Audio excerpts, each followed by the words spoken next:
Viaje al centro de la Tierra. Primera parte.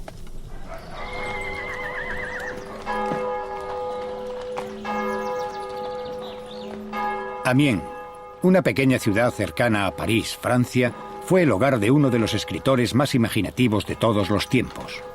Se le conoce como el padre de la ciencia ficción. Hay quien dice que él inventó el futuro. Hablamos de Julio Verne.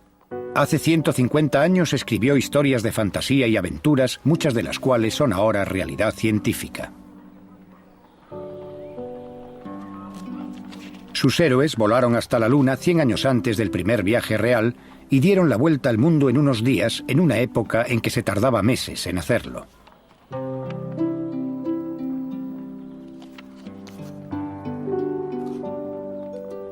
En 20.000 leguas de viaje submarino, imaginó un navío que surcaba los 7 mares y permanecía sumergido durante largos periodos. Un siglo después, ese sueño se hizo realidad. Igual que la revolucionaria nave de Verne, el primer submarino nuclear de la Marina estadounidense se llamó Nautilus. Una de las historias preferidas de Julio Verne versó sobre aventuras más cercanas a su hogar. Se sintió fascinado por los relatos que leyó de personas que se atrevían a aventurarse en el interior de la Tierra a través de túneles y cavernas. ¿Pero qué pasaría, se preguntó, si pudiesen adentrarse más, mucho, mucho más? Los conocimientos científicos de Verne y su prolífica imaginación se combinaron perfectamente en Viaje al centro de la Tierra.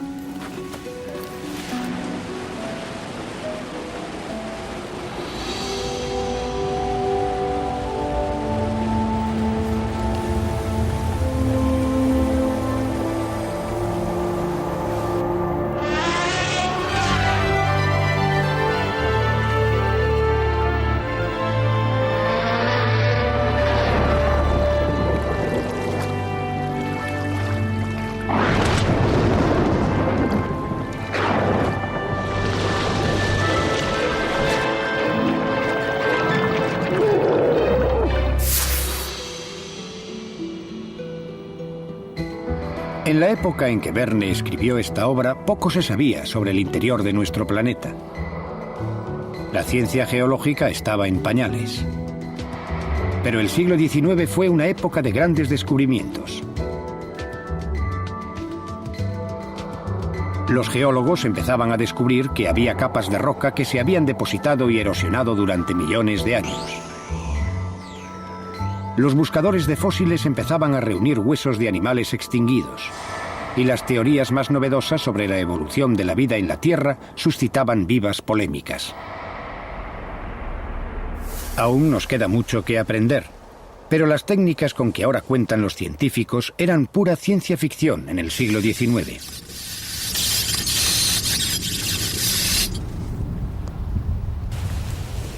Recogemos gas de los volcanes y lo analizamos con tanta precisión que sabemos lo que está ocurriendo en el interior.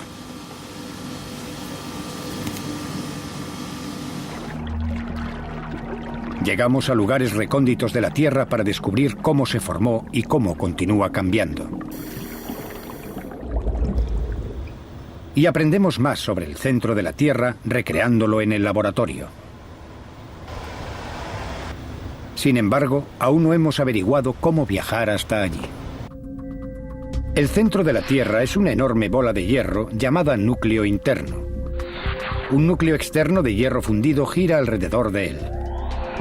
A continuación está el manto, una capa de roca fundida de 2.900 kilómetros de espesor que se desplaza lentamente.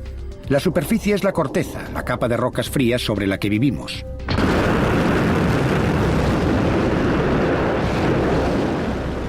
Hoy en día el espacio es objeto de exploración, pero el estudio del espacio también nos ha enseñado mucho sobre la Tierra. Los satélites miden la gravedad, observan el clima e incluso desvelan que nuestro planeta está aumentando unos centímetros en el centro. Pero el espacio interior de la Tierra sigue siendo tan misterioso como el cosmos en general.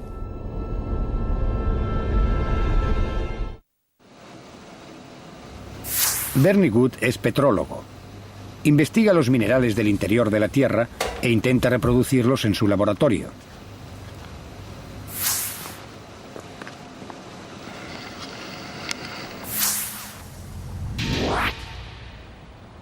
Rob van der Hilst es un sismólogo de origen holandés. Los sismólogos toman fotografías del interior del planeta utilizando ondas sonoras. Los vulcanólogos bailan con la muerte en los volcanes. Recogen muestras para que los geoquímicos descifren la composición química exacta de las rocas. Tim Elliott dirige un equipo de geoquímicos en la Universidad de Bristol, en Inglaterra. Los geoquímicos cogemos las rocas, las disolvemos, separamos los elementos de interés y ellos nos ayudan a datar esas rocas, además de darnos una serie de pistas sobre su procedencia. Los volcanes son la fuente más rica de rocas de las profundidades de la Tierra. El más activo está en Hawái. Esto es lo más cerca que alguien ha estado del centro de la Tierra, el volcán Kilauea. Es una muestra del calor y la fuerza ocultos bajo la superficie de nuestro maravilloso planeta. Este volcán ha estado expulsando lava durante miles de años sin parar. Ha construido la isla sin más ayuda.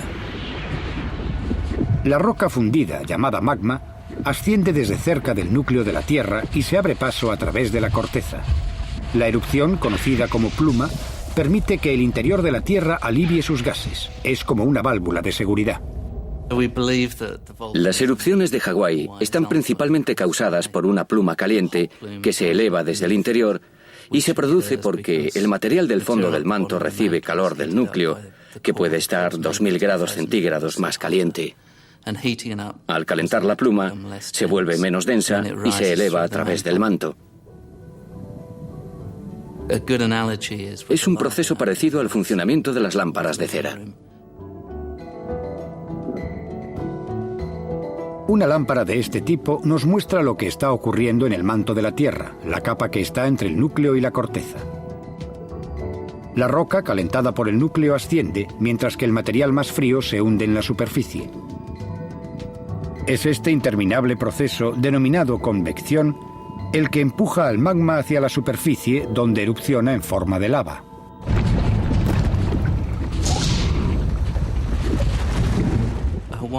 El de Hawái es un ejemplo un tanto especial.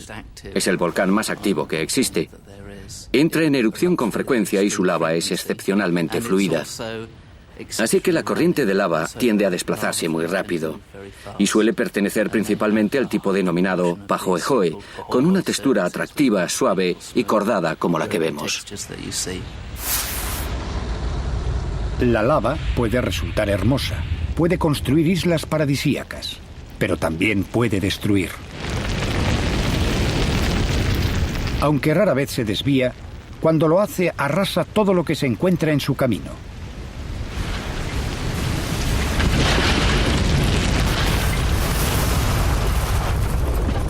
Maravillados ante los torrentes de roca fundida que brotaban de los volcanes, los primeros geólogos estaban convencidos de que debía de haber enormes huecos y cavernas bajo el suelo.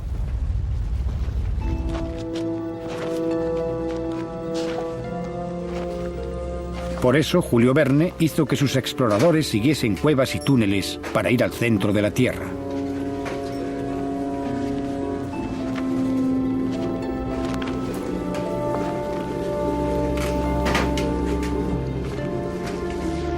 Cuando el profesor, Axel y Hans avanzaban hacia el centro, su camino se vio interrumpido por un derrumbe de rocas.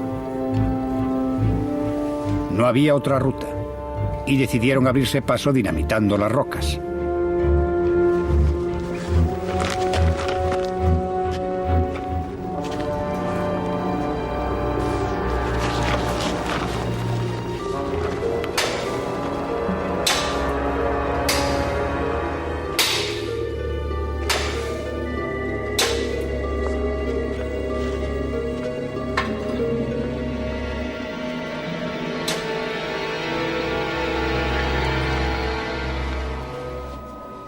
Verne sabía muy bien que la roca fundida atrapada en el interior de la Tierra soporta una gran presión. Si esa presión se libera, puede dar origen a un volcán. Por eso la voladura era un riesgo.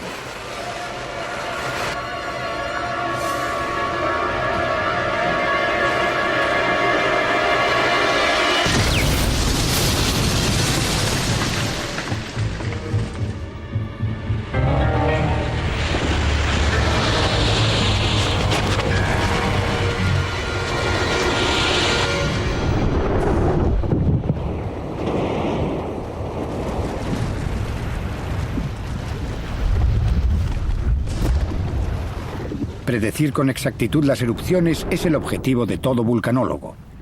Para obtener los datos necesarios hay que acercarse mucho. Tim Elliott cumple su cometido a 12.800 kilómetros de distancia. Los geoquímicos entramos en acción después de que el material se ha enfriado y luego lo desmenuzamos. Para lo que posteriormente será un análisis extremadamente profundo, Tim Elliott empieza por triturar la lava en una máquina que el propio Julio Verne muy bien podría haber diseñado.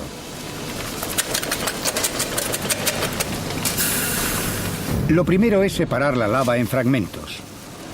Después hay que triturarla hasta obtener un polvo fino.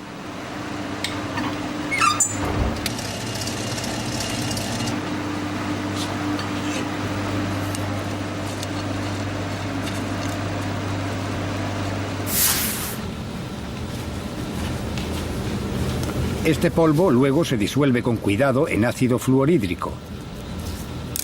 Este disuelve todos los elementos rocosos y deja solo los elementos básicos. Esas son las partes que interesan a Tim.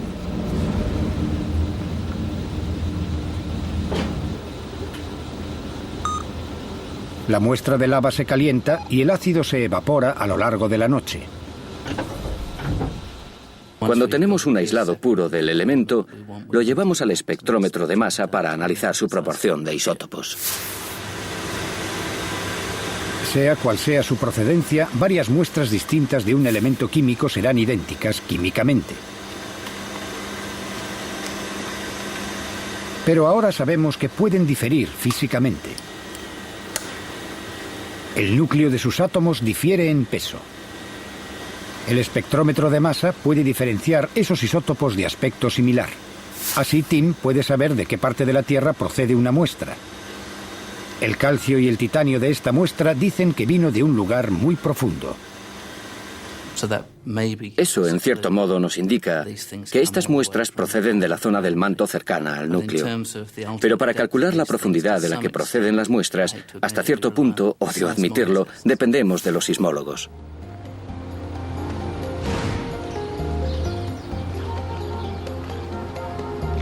Los sismólogos, como Rob van der Hilst, pueden ver el interior de la Tierra sin ir hasta allí. La sismología es en gran medida la única forma de explorar directamente el interior de la Tierra. Han mejorado mucho los conocimientos sísmicos y la propia observación sismológica, lo cual proporciona imágenes mucho mejores. La sismología es similar a una ecografía con ultrasonidos, que permite ver a un bebé nonato en el vientre de su madre. La imagen puede crearse porque el sonido viaja a través de diferentes partes de nuestro cuerpo a distintas velocidades. Al contrario que este escáner, que genera su propio sonido, la sismología depende de los sonidos naturales que se producen cada pocos minutos. El sonido de los terremotos. Por suerte no percibimos la mayor parte de ellos, pero en realidad se producen 1 millón al año. Y están cambiando nuestra idea sobre lo que ocurre a miles de kilómetros bajo nuestros pies. Lo que de verdad podemos captar muy bien es el material que desciende, y en algunos casos podemos ver hasta la zona del manto cercana al núcleo. Toda esa información nos dice algo sobre qué tipo de densidad hay en el centro de la Tierra y cómo cambia la densidad al aumentar la profundidad. La sismología muestra que en el manto hay capas de rocas de diferente densidad. ¿Puede decirnos más la petrología? Los sismólogos miden las propiedades de las ondas sísmicas a su paso a través de la Tierra. Y los petrólogos, como yo, vemos los detalles prácticos, los minerales que hay ahí abajo. Los petrólogos estudian las rocas, de dónde proceden, de qué están compuestas y cómo están formadas. No satisfecho con eso, Bernie Wood ha ideado cómo fabricar rocas o minerales, para ser precisos. Sus creaciones no son muy grandes, pero son iguales a las encontradas en las profundidades de la Tierra. ¿Pero para qué hace esto? Sabemos bastante bien de qué está compuesto el manto porque tenemos muestras que han aflorado en las explosiones de las erupciones volcánicas.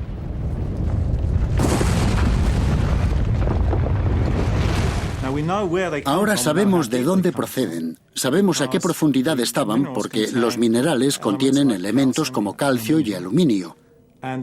Y la distribución de estos elementos entre los diferentes minerales depende de la presión.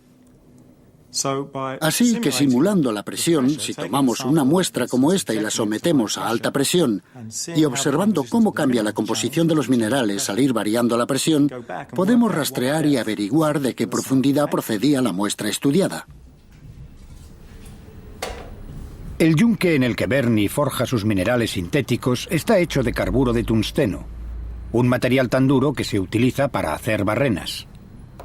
Bernie coloca una diminuta muestra de roca en un receptáculo cerámico, un horno en miniatura, y luego lo rodea de ladrillos.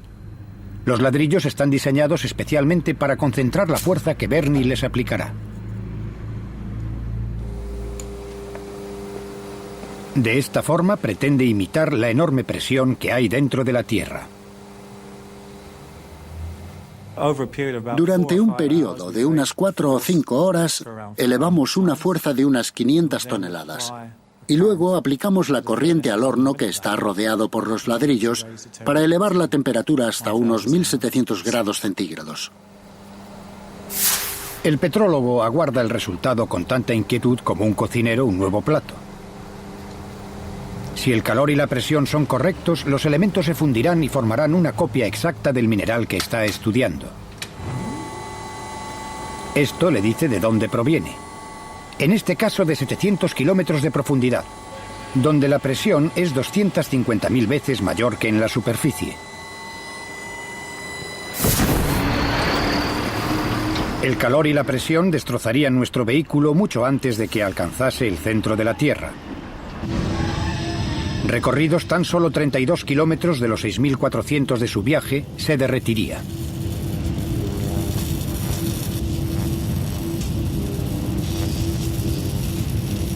Pero si un día pudiésemos solventar estos problemas técnicos, tal vez podría haber un modo de enviar una cápsula al interior del planeta. Tendríamos que aprovechar la fuerza más poderosa de la Tierra, la deriva de los continentes. La teoría de la deriva de los continentes, también llamada de placas tectónicas, acabó siendo aceptada por la ciencia en los años 60, pasado un siglo de la época de Julio Verne. Se dice que las masas de terreno que conocemos se formaron a partir de un solo supercontinente, el cual flotaba sobre placas que se desplazaron por todo el planeta.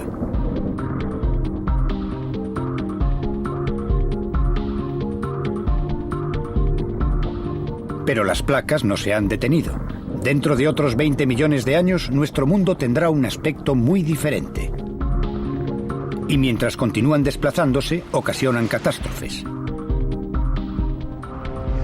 Sobre todo en Japón.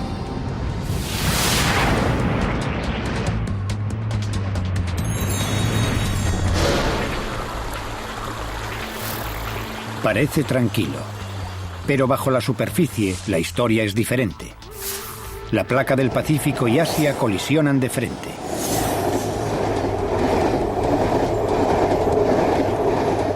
Bajo el paisaje de Postal, la placa del Pacífico se está hundiendo bajo Asia, un proceso denominado subducción. Esto hace de Japón un lugar conflictivo no solo por los volcanes, sino también por los terremotos. Al expulsar principalmente cenizas y gas, los volcanes de Japón parecen inofensivos. Pero no crean que lo son. La subducción comba la corteza, mantiene los volcanes activos y provoca seísmos.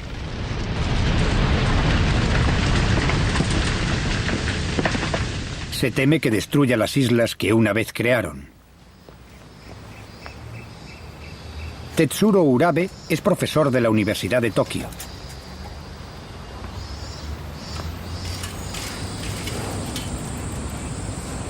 Hace 8 años, un terremoto mató a su madre y a 6.000 personas más. Ahora trabaja en predicción de seísmos. El archipiélago de Japón está situado en el borde occidental del continente euroasiático y la placa del fondo del Océano Pacífico recorre el archipiélago. Así que ese tipo de disposición activa ocasiona todas esas catástrofes naturales, como las erupciones volcánicas y los seísmos.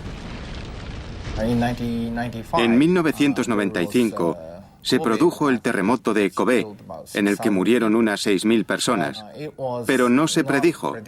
Todas las técnicas sismológicas no pudieron predecir el terremoto. Para predecir mejor los terremotos es necesario saber más sobre sus causas. Una cápsula diseñada para viajar al centro de la Tierra podría ayudar. Si no tuviésemos prisa, podríamos hundirla en la placa del Pacífico y esperar unos cuantos millones de años. Acabaría bajo Japón, gracias a la deriva de los continentes y la subducción. La roca en la que introdujimos la cápsula es sólida, pero también se mueve. Eso es lo que hace el manto.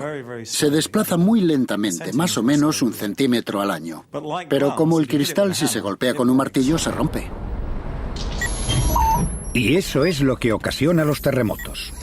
A 240 kilómetros bajo tierra, una placa trata de desplazarse contra otra.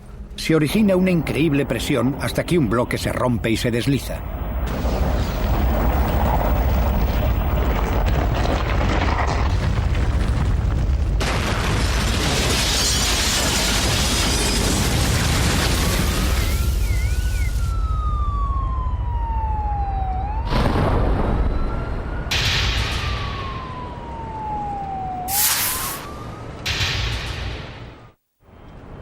Debido a sus inestables cimientos, Japón posee una de las redes de sensores sísmicos más extensas del mundo.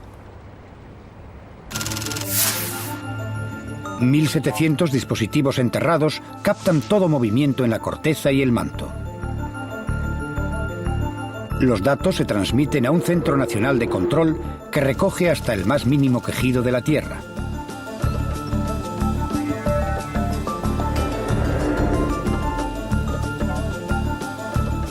Todos los terremotos, aún los más ínfimos, se cartografían en 3 dimensiones. El objetivo es hallar una pauta que prediga futuros seísmos, porque en Japón se producirá otro de gran envergadura. Se espera que aquí, en Tokio.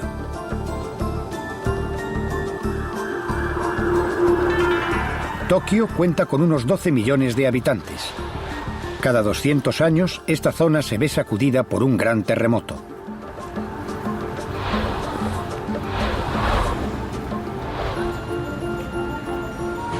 La ciudad está construida sobre una conflictiva intersección, donde se encuentran las 4 placas de la Tierra.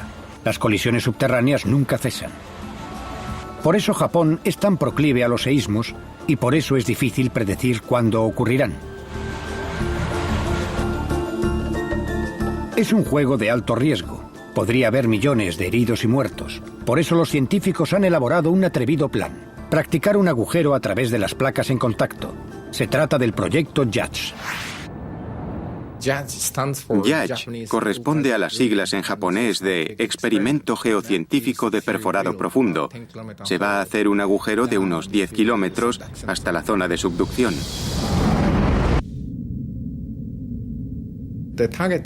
La zona objetivo del JADGE está muy activa y probablemente la temperatura podría ser de más de 300 grados a 10 kilómetros de profundidad, o sea que los 300 grados hacen que la operación de perforado sea muy difícil. Es lo mismo que ocurre con nuestra cápsula. La técnica debe avanzar más para que resista la intensa temperatura y presión.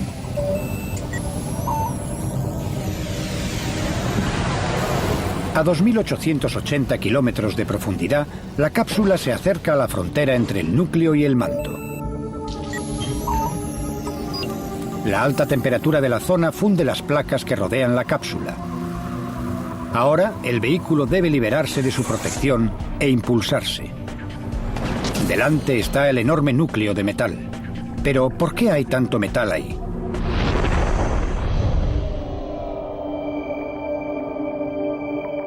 Hace 4.500 millones de años, un asteroide gigante chocó contra nuestro planeta.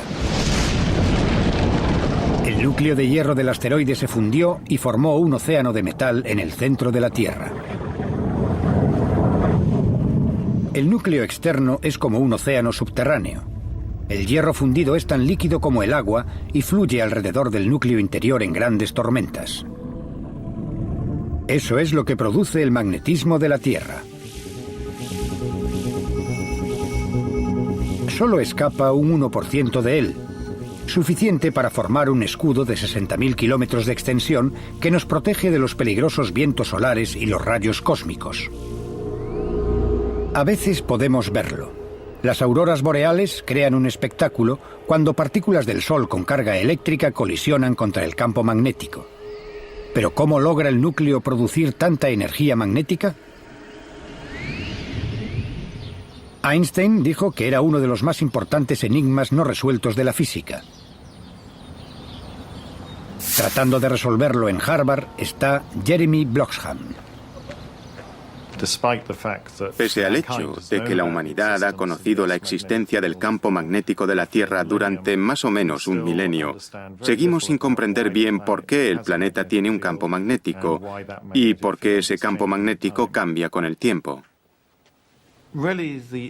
La cuestión intrigante que todos queremos despejar mediante la investigación del campo magnético de la Tierra es cómo se genera ese campo, cuál es el mecanismo, qué da origen a un campo que ha existido durante al menos 2.000 millones de años. Hay un geofísico que tiene una teoría radical. Marvin Hendon opina que en el centro de la Tierra tal vez haya un reactor nuclear natural. Uno de los problemas que ha existido en la ciencia es averiguar cuál es la fuente de energía que alimenta el campo magnético de la Tierra. Hendon duda de que solo se trate de una bola de hierro que lleve enfriándose 4.500 millones de años. La energía existente es enorme, suficiente para mantener el campo magnético, mover continentes y provocar volcanes y terremotos. Hendon sospecha que hay algo mucho más potente ahí abajo. Una de las consecuencias que sugerí en un principio era la posibilidad de que los cambios que observamos en el campo geomagnético puedan tener origen en los cambios de producción de energía del reactor nuclear. ¿Podría explicar esto los drásticos cambios que nuestro planeta ha experimentado, como la extinción de los dinosaurios? ¿Podría ser que la fusión de los casquetes polares esté provocada por una emisión de calor del núcleo interno? Porque, al contrario que un núcleo de hierro, uno nuclear puede fluctuar. Un reactor nuclear puede desactivarse por sí solo y volver a activarse de nuevo. Su fuerza energética varía o puede permanecer constante. Las ideas de Hendon son polémicas. Pocos apoyan su teoría y el debate continúa. Pero hay algo indiscutible, que el campo magnético está cambiando.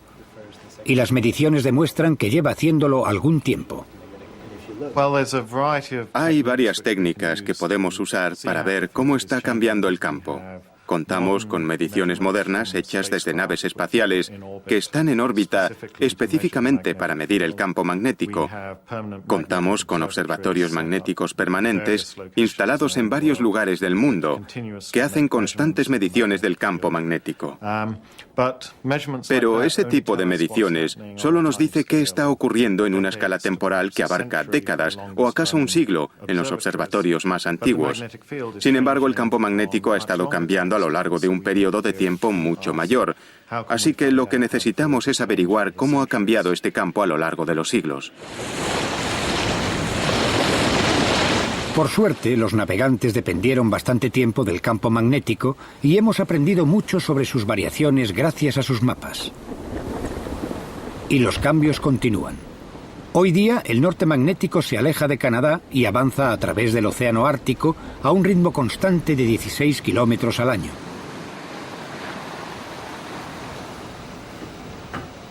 Pero una cosa es saber que los polos se están desplazando y otra saber por qué.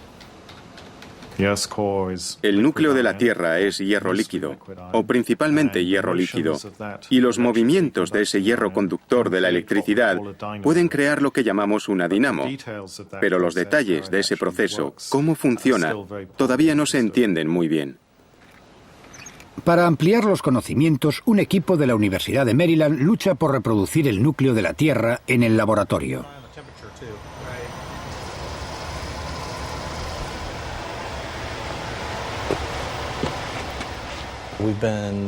Hemos estado efectuando una serie de experimentos cada vez más largos y con mayor potencia para conseguir los mismos parámetros que se dan en el núcleo externo de la Tierra y tratar de comprender cómo genera la Tierra su campo magnético.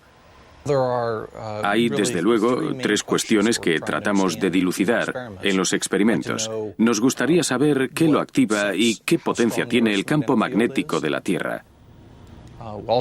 Además, nos gustaría comprender su origen y poder predecirlo. Y por último, quisiéramos saber cuáles son los límites de tener una dinamo en un planeta. ¿Por qué la Tierra tiene una dinamo y Venus no?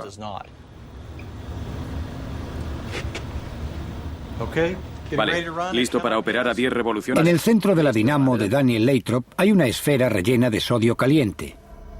Eléctricamente, el sodio se comporta como el hierro fundido, pero está a 1000 grados más frío. Una hélice causa similares turbulencias a las que se cree que provoca la rotación de la Tierra.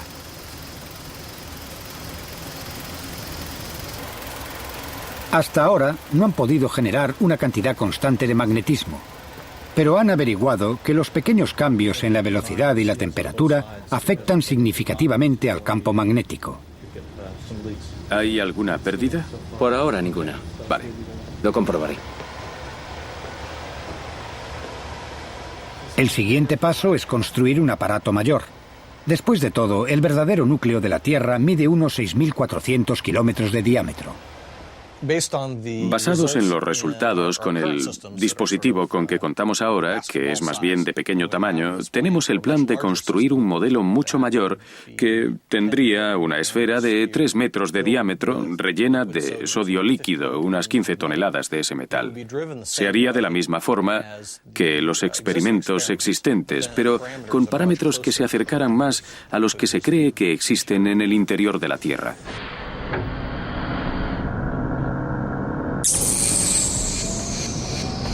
La cápsula que construimos para nuestro viaje al centro de la Tierra se autopropulsa tras ser impulsada a través de la roca.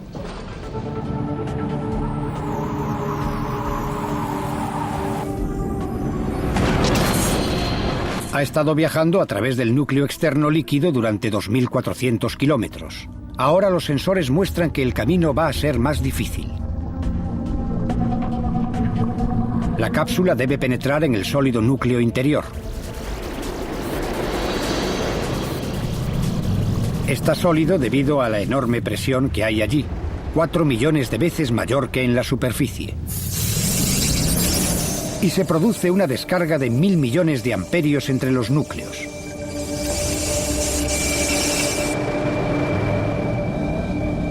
Este, por fin, es el término del viaje. El centro de la Tierra.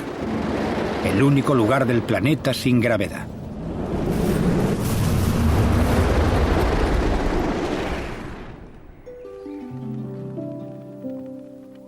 Pero para nosotros, igual que para Julio Verne, este viaje seguirá siendo una fantasía. La influencia de Julio Verne en el mundo ha sido inmensa. Él impulsó a generaciones de jóvenes lectores a dedicarse a la ciencia, la ingeniería y la exploración, e inspiró a los inventores del submarino, el helicóptero y la radio.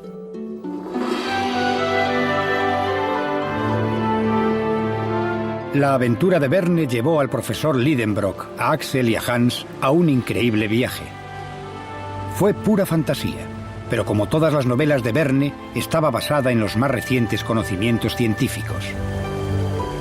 En aquel momento en los colegios no se enseñaba ciencia. Los libros de Julio Verne se utilizaron para suplir ese vacío.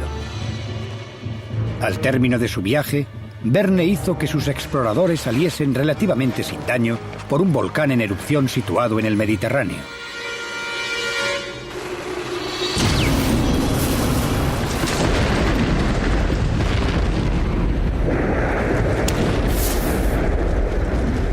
Así es exactamente como la Tierra se recicla a sí misma. La corriente de convección del manto transporta rocas hasta las chimeneas volcánicas y las expulsa a la superficie.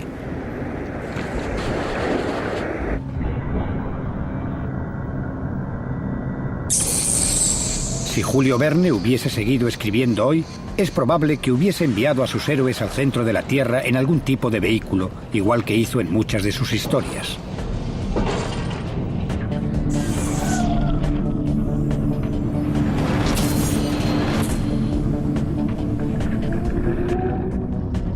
Aún ahora, en el siglo XXI, la tecnología tiene que avanzar mucho para realizar ese sueño.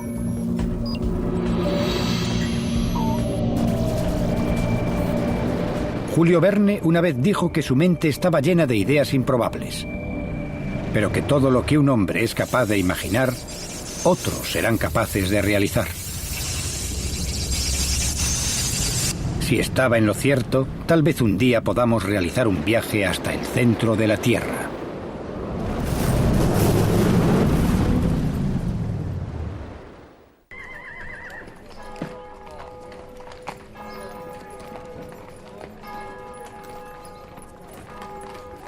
En la segunda mitad del siglo XIX, en Amiens, cerca de París, Francia, vivió uno de los escritores más imaginativos de todos los tiempos.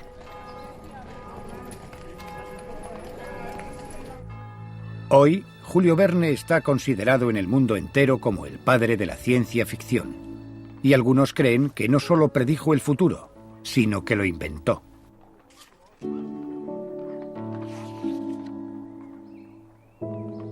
Sus novelas son una estimulante mezcla de aventura y ciencia, sobre todo la titulada Viaje al centro de la Tierra.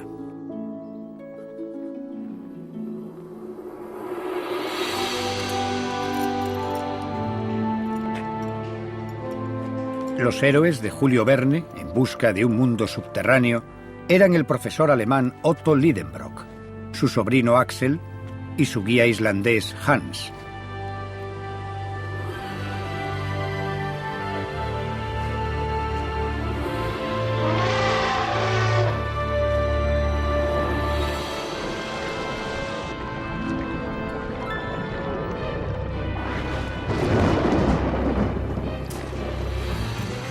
Lo que Verne escribió hace 150 años era tan increíble entonces como la ciencia ficción lo es hoy en día.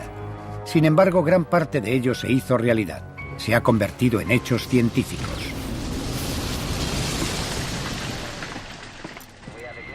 Iniciado el despegue. En su libro De la Tierra a la Luna, Verne predijo los viajes espaciales con asombrosa exactitud. Su rampa de lanzamiento estaba a solo unos kilómetros del Cabo Cañaveral de nuestros días. Y su cápsula amerizó en el Pacífico, a menos de 5 kilómetros de donde lo hizo el Apolo 9, pero un siglo antes. Desde la época de Verne hemos viajado al espacio, pero para conseguir llegar hasta el centro de la Tierra, aún nos queda mucho camino que recorrer.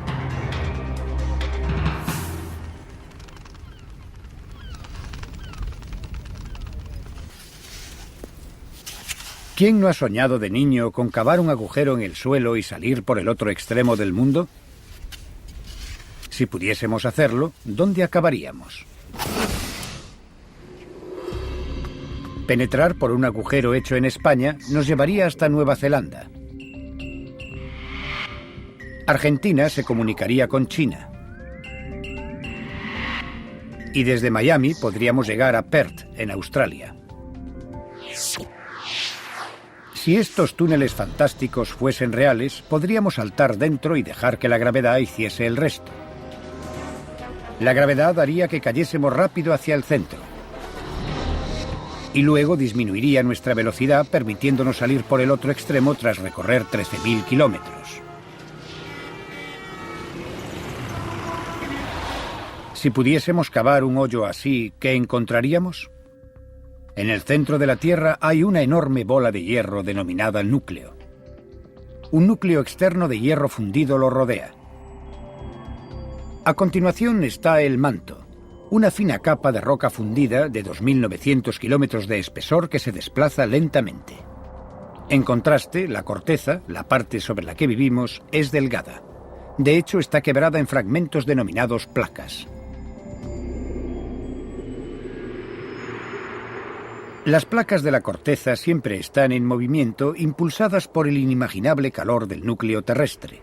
Cuando chocan, el impacto transforma paisajes llanos en cañones, abismos y montañas. El Himalaya mide casi 9.000 metros de altura y crece 1,5 cm al año a medida que la India empuja al resto de Asia.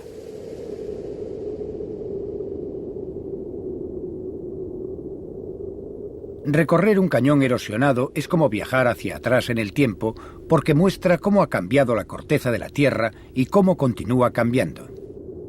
Capa sobre capa de roca se han ido acumulando en la superficie de la Tierra durante millones de años y se van desgastando sin cesar por efecto del viento y del agua.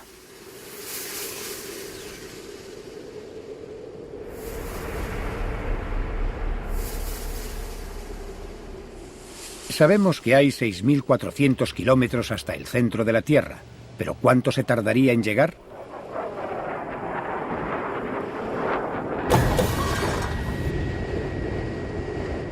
Este avión está volando a 3.600 metros de altura. Los paracaidistas descenderán 2.100 metros antes de abrir sus paracaídas.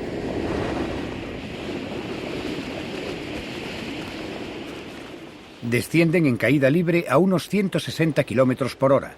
A esa velocidad llegarían a tierra en tan solo 1 minuto. Si pudiesen continuar así hasta el centro de la Tierra, les llevaría unas 36 horas.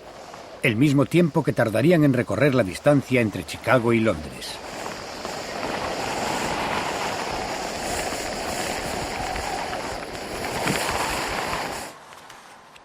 Julio Verne había leído con avidez sobre el arte rupestre y los antiguos restos humanos que los espeleólogos estaban descubriendo en los Pirineos franceses.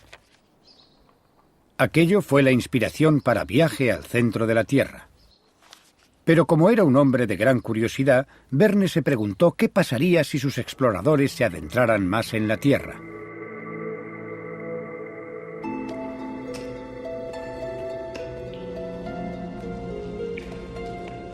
A Verne le encantaba la invención tecnológica y equipó a sus héroes con lámparas eléctricas alimentadas por productos químicos.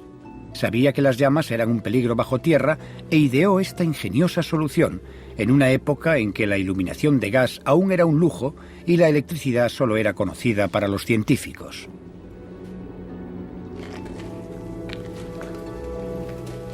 Los geólogos de la época pensaban que los volcanes en erupción dejaban cuevas gigantescas y túneles bajo tierra. Verne los utilizó como ruta hacia el centro de la Tierra. Le fascinaba la geología e hizo que sus exploradores pasaran entre ricos filones de minerales y metales preciosos y por catedrales de estalactitas y estalagmitas construidas por la cal de miles de millones de gotas de agua.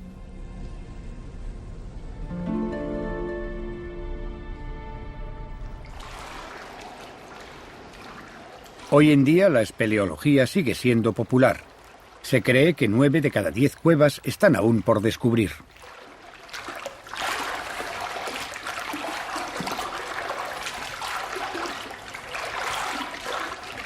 Estos son los nuevos territorios de exploración en nuestro planeta.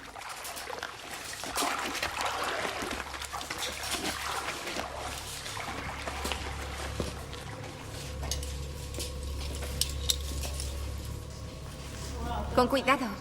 Despacio. En la actualidad sabemos que no podemos ir hasta el centro de la Tierra de esta forma.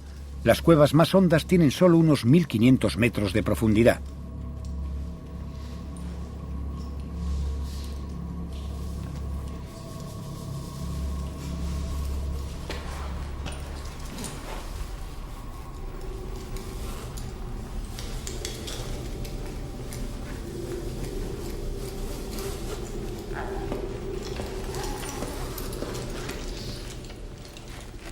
Pero la necesidad, y algunos dirían que la avaricia, nos han empujado a penetrar mucho más en nuestro planeta.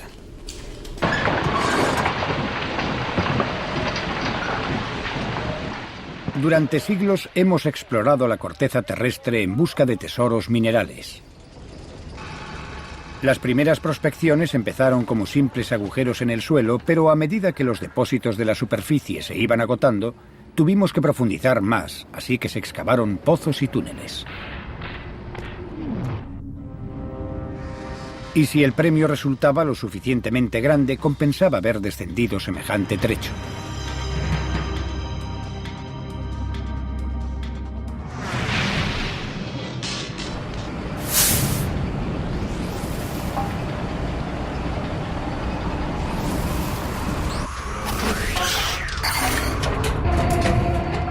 Estos hombres están bajando hacia el centro de la Tierra. Van en busca de oro, un metal con suficiente valor como para excavar más de 3 kilómetros para extraerlo. La mina es tan profunda que el cable se rompería por su propio peso si fuese continuo. Por eso los mineros cambian de montacargas a medio camino.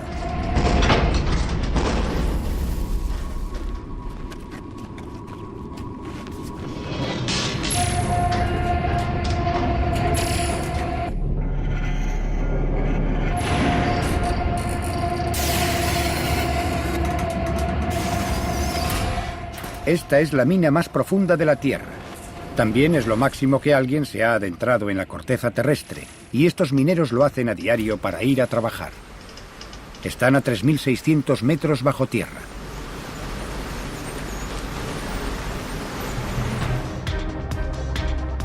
Hay una forma de bajar todavía más y no hace falta excavar, pero sí es necesario bucear.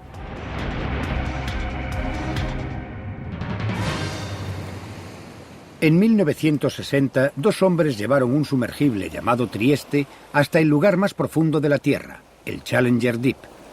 Está en la fosa de las Marianas, cerca de la isla de Guam, en el Pacífico.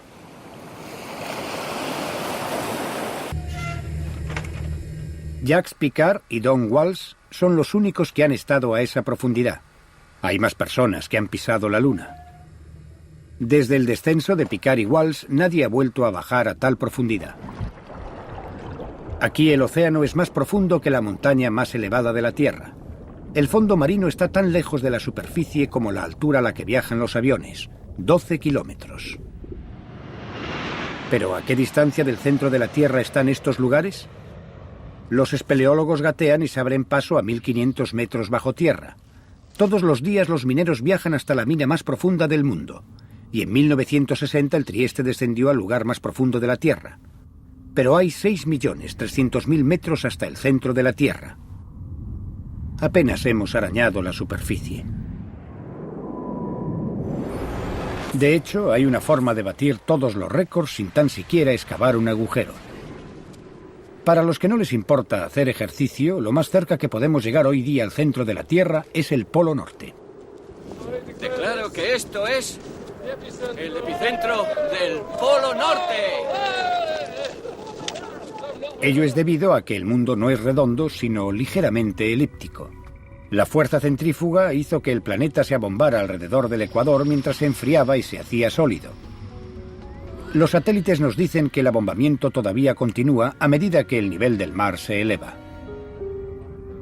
No se trata más que de valores ínfimos, pero la precisión de las mediciones desde el espacio es asombrosa. A Julio Verne le habría encantado.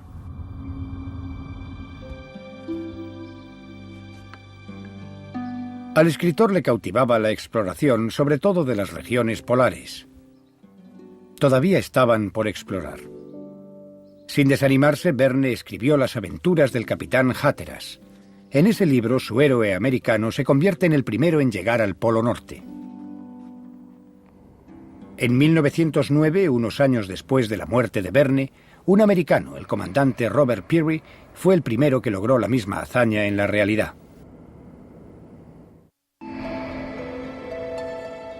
El siglo XIX fue una época fructífera para los científicos que estudiaban la Tierra.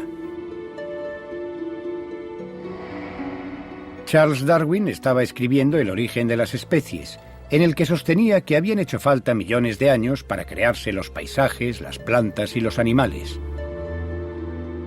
A Julio Verne le fascinaban los fósiles, restos mortales de criaturas extinguidas.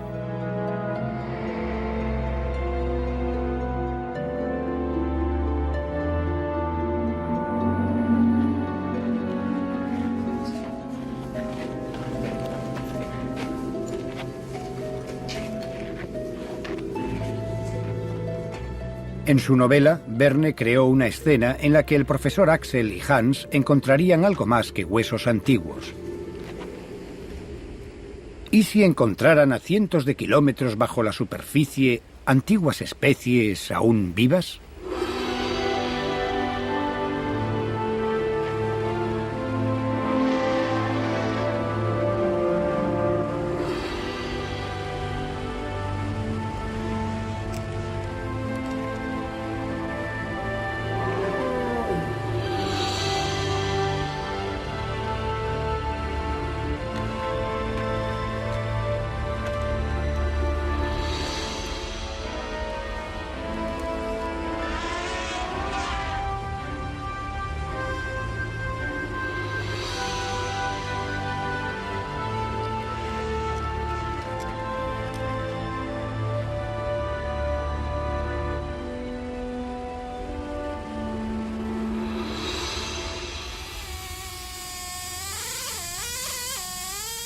Hoy en día los restos de criaturas extinguidas siguen apareciendo en todo el mundo y siguen descubriéndose nuevas especies.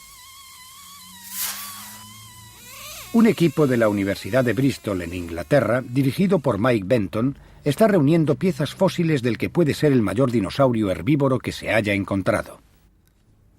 Los fósiles son restos de plantas y animales que vivieron en otra época.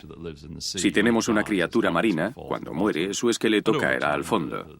Pasado el tiempo, los huesos quedarán limpios de carne por los carroñeros y después acabarán enterrados por la arena y el cieno. Después, a lo largo de cientos de años, debido a la presión de nuevos sedimentos, los minerales penetran en el hueso y ya tenemos un fósil.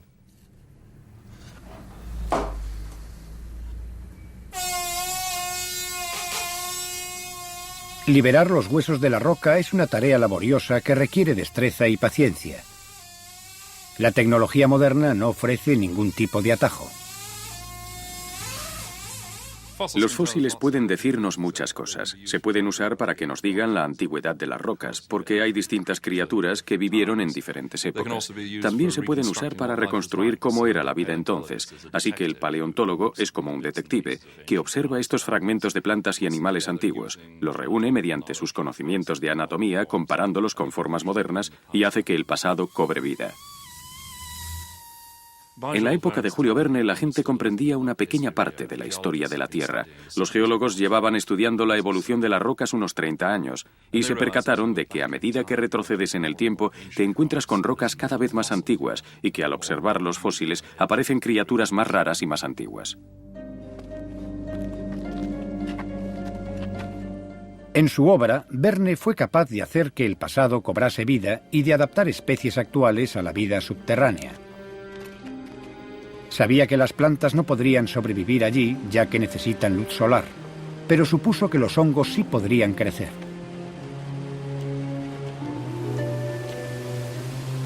Debido a la mayor temperatura y humedad de las profundidades, Verne hizo que sus héroes se encontrasen con setas de extraordinarias proporciones.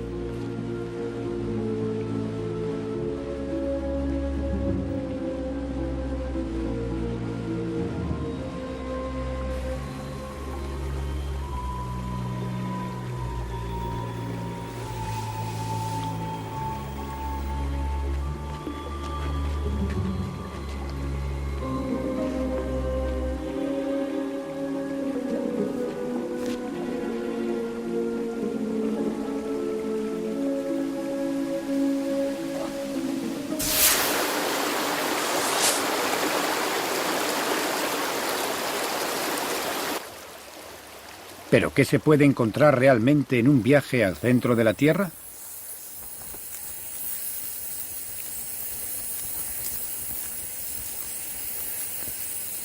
Los murciélagos son los moradores cavernarios más conocidos, pero solo utilizan las cuevas como hoteles y salen por la noche para alimentarse. Hay que adentrarse más para encontrar vida más extraña.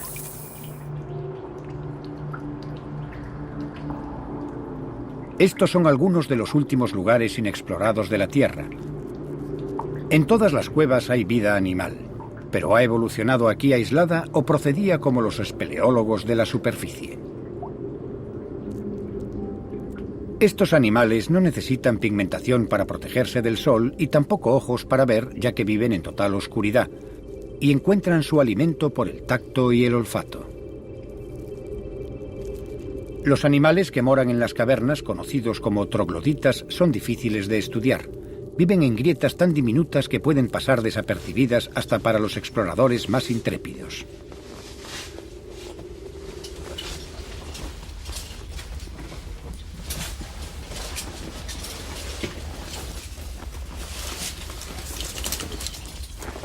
John Parks es geomicrobiólogo.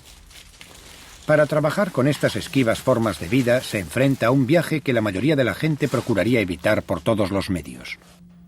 Claro que encontramos vida bajo la Tierra, pese al hecho de que cuanto más desciendes, mayor es la presión y la temperatura.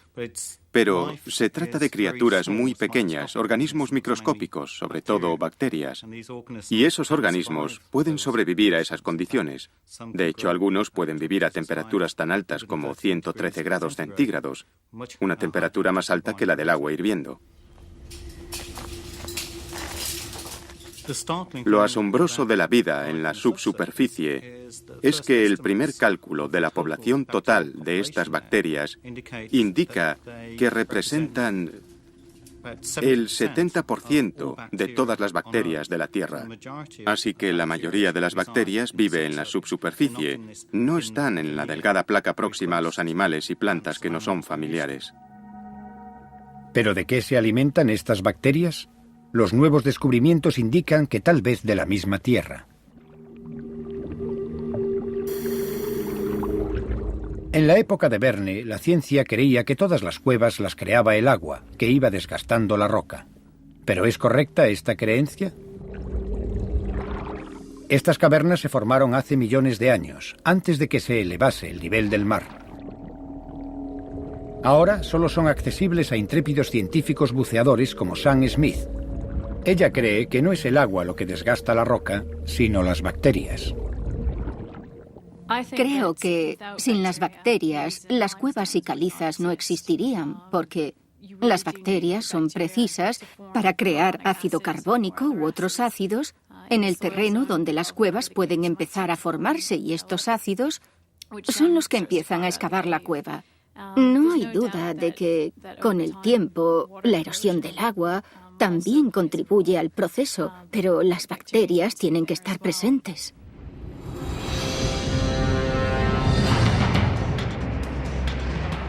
El lugar de estudio de Sam es la península de Yucatán, en México. Es un lugar donde las rocas todavía se están formando, así que Sam puede examinar los cambios que la roca está experimentando ahora. Yucatán posee el conjunto de cuevas submarinas más extenso del planeta. Es el mejor lugar de la Tierra para explorar el mundo subterráneo.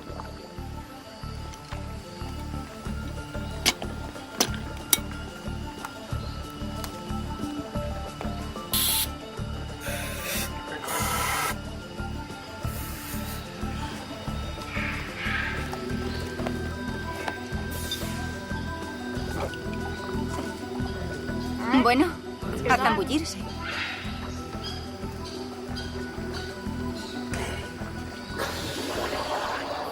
Las cuevas se extienden a lo largo de 80 kilómetros y tienen hasta 120 metros de profundidad. Si Sam está en lo cierto, las bacterias devoradoras de roca las crearon y aún continúan su labor.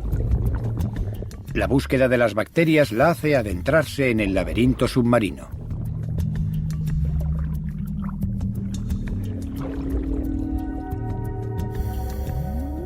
Se trata de un lugar peligroso. En la exploración de Sam se usaron los más modernos dispositivos de buceo. Solo hay 3 científicos en el mundo con experiencia suficiente para descender a cuevas tan profundas. Llevan doble, incluso triple equipamiento por si hay que resolver problemas en el acto. Este no es un buen lugar para perderse estando escaso de aire.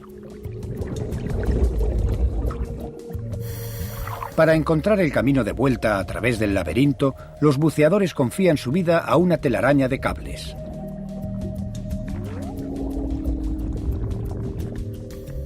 Nunca olvidan que si algo va mal, no pueden ascender flotando a la superficie. Podrían morir mucho antes de alcanzar la salida.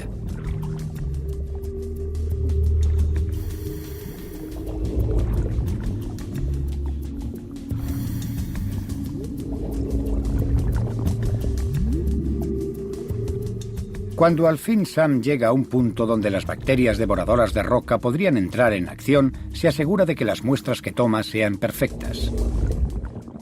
Las muestras de bacterias que tomamos se meten en recipientes esterilizados en un autoclave, o sea, los esterilizamos a presión, o lavamos los recipientes con alcohol etílico que también los esteriliza. Y para tomar nuestras muestras, utilizamos tubos de 10 metros de longitud, tubos de silicona, que principalmente nos permiten tomar una muestra en un punto a 10 metros de distancia de nosotros, lo cual minimiza la posibilidad de que el buceador enturbie el agua. Habiendo llegado tan lejos, es vital que Sam no contamine las muestras con sus propias bacterias. Después de haber recogido las muestras, las llevamos a la superficie de la cueva, donde se ponen en hielo enseguida y se mantienen en él hasta que las llevamos al laboratorio.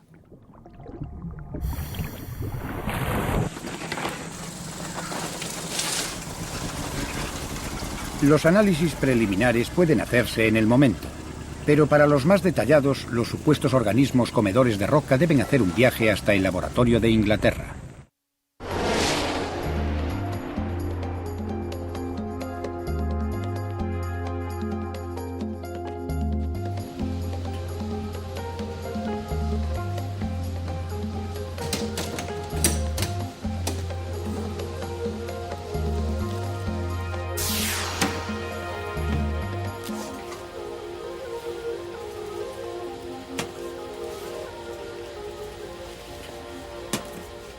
Para efectuar el viaje desde México, las bacterias se enfrían hasta 4,4 grados centígrados y se dejan reposar.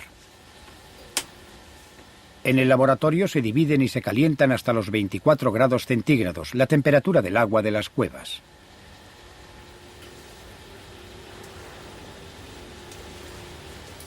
Sam quiere saber cuántas bacterias devoradoras de roca hay. Desea saber si todas son del mismo tipo. Y sobre todo quiere verificar si los ácidos que producen pueden dar lugar a las cuevas.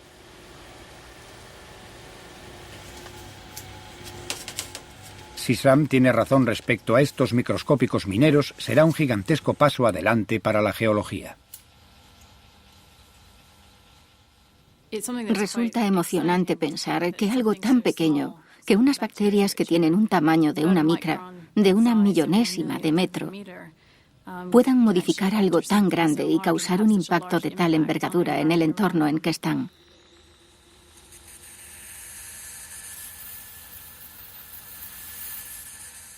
Hay bacterias en todas partes, en el aire, el agua, la tierra y el mar. Y en todos los lugares en los que las he buscado, siempre las he hallado. Además, pueden vivir en lugares de calor y frío extremos, e incluso en ácido.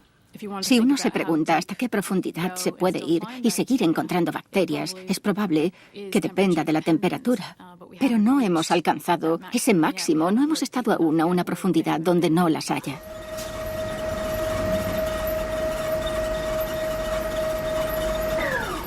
Las bacterias pueden resultar los verdaderos tesoros enterrados en la tierra, tan valiosas para nosotros en el futuro como hoy lo son los minerales.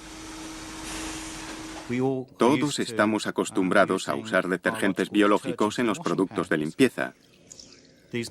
Proceden de organismos que pueden crecer a 60 grados centígrados Si logramos organismos que crezcan a 130 o 150 grados centígrados, podríamos crear magníficos catalizadores para toda una serie de compuestos diferentes.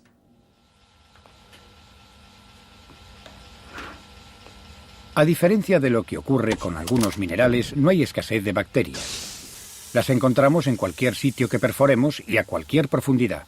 Pueden sobrevivir durante millones de años, enterradas vivas y sin alimento ni oxígeno. Sabemos que dejamos más o menos el 40% del petróleo existente en depósitos bajo tierra. No podemos extraerlo. Y, por ejemplo, si logramos manipular esos organismos de profundidad, tal vez puedan convertir el petróleo en gas. Y después, unos años más tarde, podríamos volver y encontrar un yacimiento de gas extraíble en vez de un yacimiento petrolífero agotado. Las bacterias pueden devorar la roca que rodea los minerales, y ya lo están haciendo en las minas de oro. Hay todo un abanico de biodiversidad en el subsuelo aguardando a que lo descubramos. La idea de usar los microbios para extraer minerales sobrepasa incluso la imaginación de Julio Verne.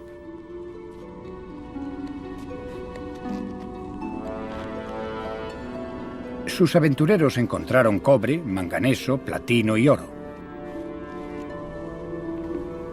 Pero no se ocuparon de ellos, convencidos de que estaban a demasiada profundidad para, tal como Verne lo expresó, extraerlos de su tumba. Pero la tecnología está demostrando su error. Extraer minerales a 3.600 metros es difícil y caro. Cada kilómetro y medio que se desciende, la temperatura sube 10 grados. Trabajar aquí requiere refrigeración y ventilación a gran escala.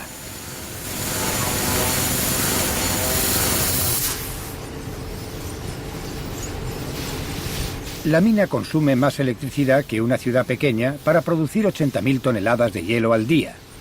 Y hay que subir 10 toneladas de mineral 3 kilómetros para obtener 1 kilo de oro.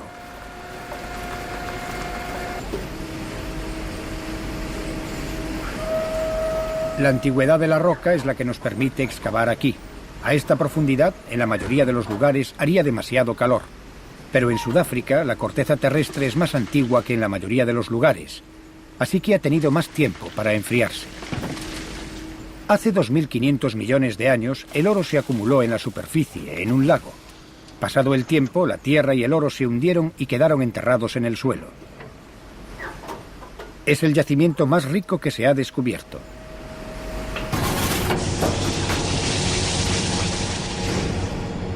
Tres cuartas partes del oro del mundo se han extraído de él, pero eso solo son 2.000 toneladas. Para descubrir por qué los metales como el oro y el platino son tan escasos, debemos retroceder hasta una época en la que toda la Tierra estaba fundida, hace 4.000 millones de años.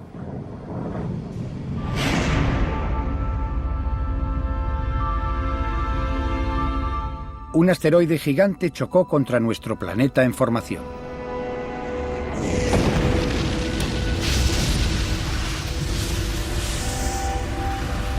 El núcleo de hierro del asteroide se hundió, llevándose los metales de la Tierra con él.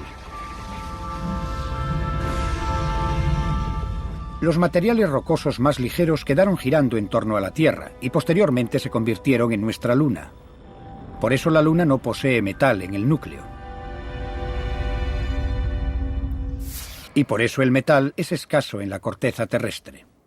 Llegó mucho después, en meteoritos procedentes del espacio. Si queremos hallar más cantidad de metal, debemos ir al núcleo de la Tierra. Está compuesto principalmente de hierro y níquel, pero un 1% es oro. Puede no parecer mucho, pero el núcleo es tan grande que su oro podría cubrir toda la tierra del planeta, hasta la rodilla. En Sudáfrica, los mineros ya bajan a más profundidad en busca de más oro.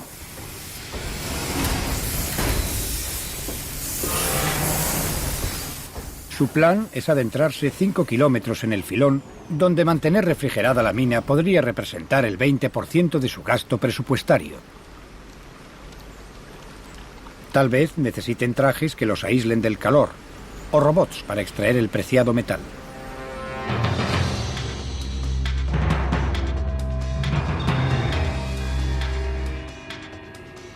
Igual que en Sudáfrica, el noroeste de Rusia cuenta con una de las rocas más antiguas y por tanto de las más frías de la Tierra. Hace 30 años en este lugar se intentó practicar el hoyo más profundo de la Tierra.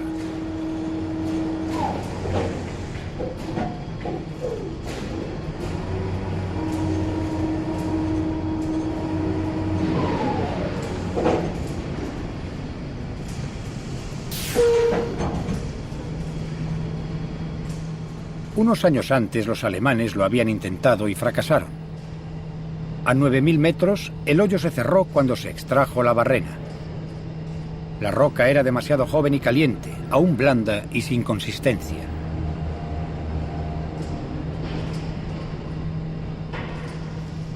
Pasados 14 años, los rusos llegaron a 12.000 metros. Por supuesto, las muestras fueron analizadas con entusiasmo por los geólogos. Nadie había visto rocas procedentes de tal profundidad.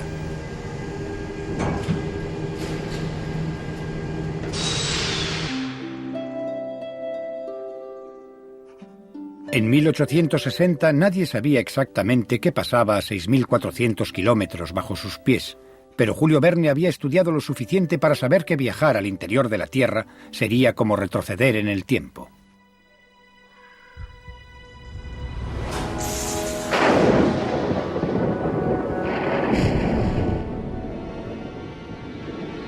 El escritor ambientó una famosa escena en un inmenso océano subterráneo, iluminado solo por relámpagos y tormentas magnéticas. Era todo fantasía.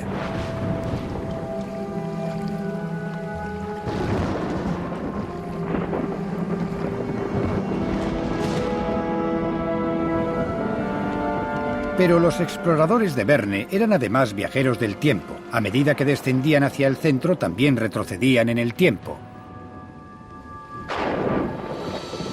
Para este episodio, Verne se basó en hechos reales, o casi. Las criaturas que habitaban las profundidades eran reales, hace 200 millones de años.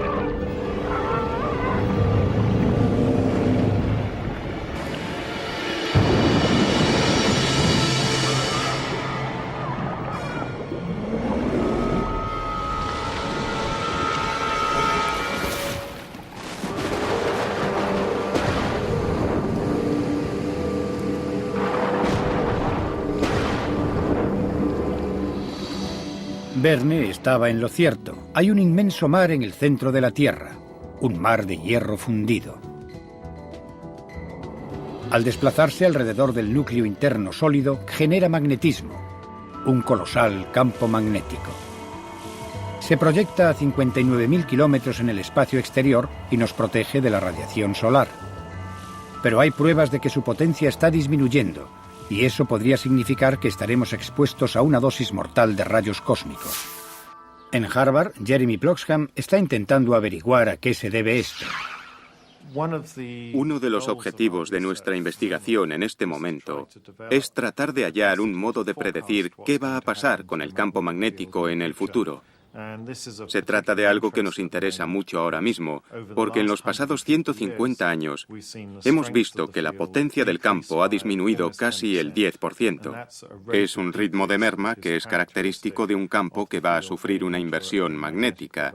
Así que nos intriga saber si el campo magnético acabará invirtiéndose. Un cambio magnético, una inversión, significaría que el polo norte se convertiría en el sur y viceversa. Las brújulas apuntarían al lugar equivocado. La navegación literalmente quedaría del revés. Pero no sería la primera vez que ocurriera esto.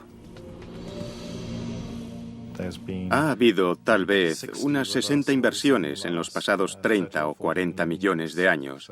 Así que, en el aspecto geológico, son un fenómeno muy frecuente. Solo en el lapso de tiempo de la existencia humana son un fenómeno extraño. ¿Pero qué ocurriría en una inversión? ¿Seríamos capaces de orientarnos? Hoy en día las brújulas magnéticas se utilizan muy poco para la navegación.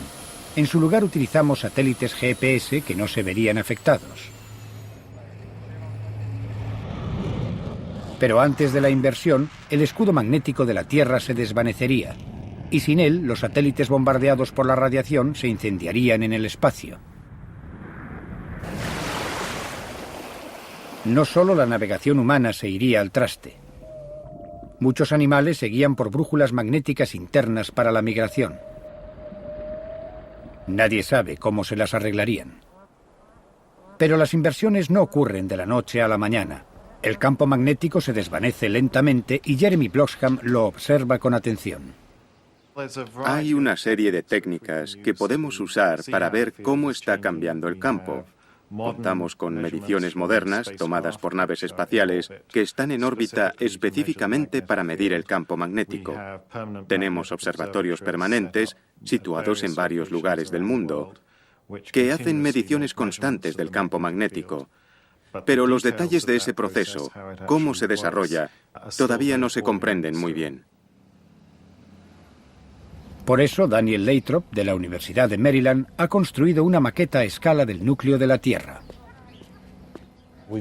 Hemos estado elaborando una serie de experimentos cada vez más largos y con mayor potencia para conseguir los mismos parámetros que se dan en el núcleo externo de la Tierra y tratar de comprender cómo genera la Tierra su campo magnético. Vigila también la temperatura. Vale.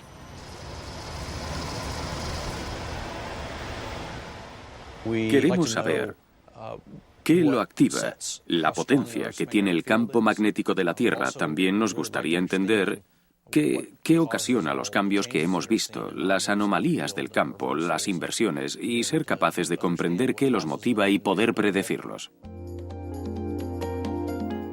El fondo del Océano Atlántico guarda constancia de las inversiones del pasado, porque la lava se alinea con el campo magnético a medida que se solidifica. El problema es que las inversiones no son regulares. Para predecir la próxima debemos saber qué ocurre en el núcleo. Vale, vamos a girar a 10 revoluciones por segundo. Tenemos dos tipos diferentes de experimentos en los que trabajamos actualmente. En el primer experimento utilizamos unas hélices que remueven el fluido, una hélice en cada extremo, que provocan un flujo de turbulencias. La esfera del centro de la maqueta representa el núcleo de la Tierra. El sodio del interior hace las veces del hierro y las hélices imitan la rotación terrestre.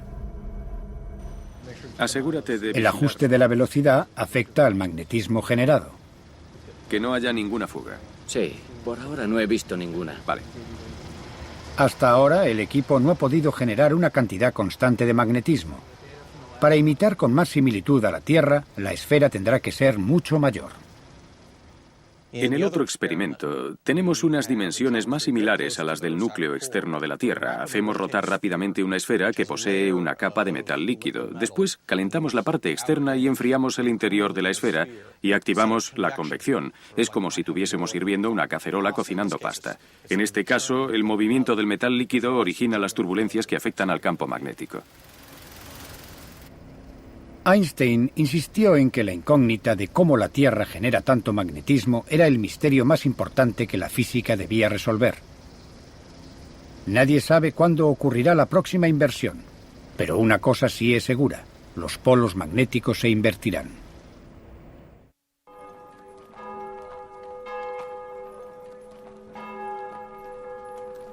La influencia de Julio Verne en el mundo ha sido inmensa.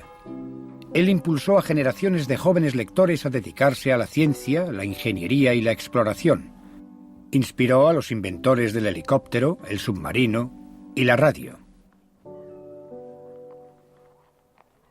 Es indudable que sus novelas influyeron en las mentes que han cambiado nuestro mundo.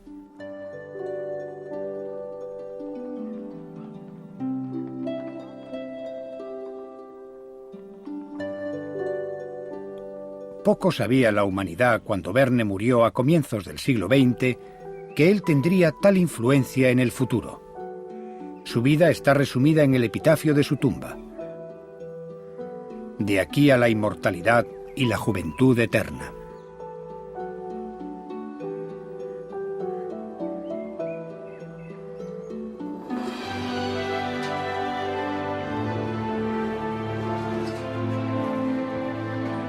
La aventura de Verne llevó al profesor Lidenbrock, a Axel y a su guía Hans a un increíble viaje al centro de la Tierra. Se trataba de fantasía, pero al igual que todas las novelas de Verne, se basaba en los hechos científicos más novedosos.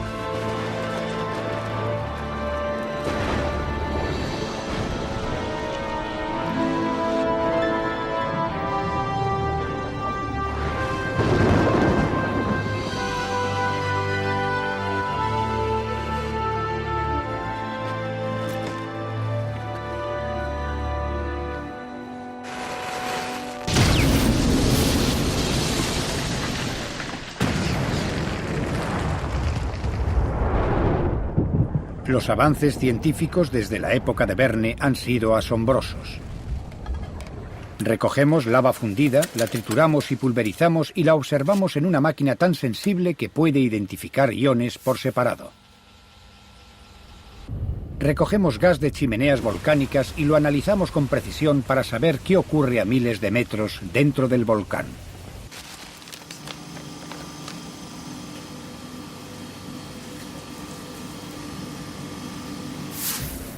Reproducimos minerales de las profundidades de la Tierra imitando su increíble presión y temperatura.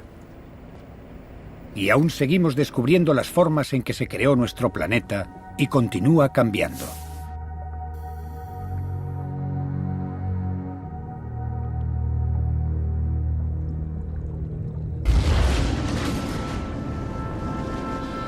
Hemos recorrido un largo camino, no en el aspecto físico, sino en el del conocimiento. Nos hemos aventurado 320.000 kilómetros en el espacio. No obstante, solo nos hemos adentrado 11 kilómetros en nuestro planeta. Verne una vez le dijo a su padre que su mente estaba llena de ideas improbables, pero que lo que un hombre es capaz de imaginar, otros serán capaces de realizar. Si Julio Verne estaba en lo cierto, tal vez un día podamos realizar un viaje al centro de la Tierra.